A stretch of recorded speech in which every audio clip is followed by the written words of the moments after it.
Hello. അങ്ങനെ നീണ്ട ഒരു മാസത്തെ ഹോസ്പിറ്റൽ ഡ്യൂട്ടി ഞാൻ അവസാനിപ്പിച്ചു. അവിടുന്ന് ഒരു നല്ല ചോക്ലേറ്റ് ബബിൾ ടീയും കഴിച്ച് അവിടുന്ന് ഇറങ്ങി നേരെ ഹോസ്റ്റലിൽ വന്ന് സാധനങ്ങളൊക്കെ വെച്ച് പള്ളിയിൽ പോകാമെന്ന് വിചാരിച്ചു. നടന്ന് പള്ളിയിൽ പോയി. ഹോസ്പിറ്റല് ഇങ്ങനെ നടന്നുകൊണ്ടിരുന്നത് എനിക്ക് ശരിക്കും പറഞ്ഞാൽ ഒരു മാസം കഴിഞ്ഞപ്പം കിട്ടിയ ഒരു സമയം ഞാൻ ശരിക്കും എൻജോയ് ചെയ്തു. അവിടെ ഇവിടെ എല്ലാം പോയി, ഉള്ള കടകളിലൊക്കെ പോയി സാധനങ്ങൾ നോക്കി. പക്ഷെ ഒന്നും മേടിച്ചൊന്നുമില്ല.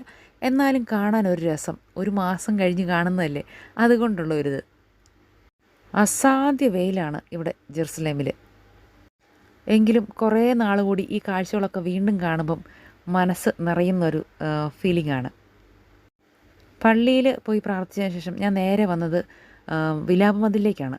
അവിടെയും വന്ന് പ്രാർത്ഥിച്ചു. ഈ കാണുന്നത് പ്രാർത്ഥന കഴിയുമ്പം കൈ കഴുകുന്ന ഒരു പ്രോസസ്സാണ്. ജൂവിഷ് കൾച്ചറാണ് ഈ ഒരു സംഭവം. നല്ല കത്തുന്ന വെയിലാണെങ്കിലും വിസിറ്റേഴ്സിനൊന്നും ഒട്ടും കുറവില്ല.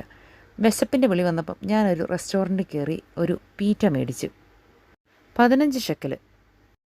വഴിയിലൂടെയെല്ലാം നല്ല അറബിക് സ്വീറ്റ്സിൻ്റെ സ്മെല്ലും കാഴ്ചയും ഉണ്ടെങ്കിലും അതെല്ലാം ഞാൻ കൊതി പിടിച്ച് നിന്ന് ഒന്നും കാണാത്ത പോലെ വീഡിയോ മാത്രം എടുത്ത് നേരെ വീട്ടിലേക്ക്. പിന്നെ ദാഹിച്ച് വശം കെട്ടപ്പം സാദാ 2 ഷെക്കലിൻ്റെ ജ്യൂസ് വാങ്ങി കുടിച്ചു.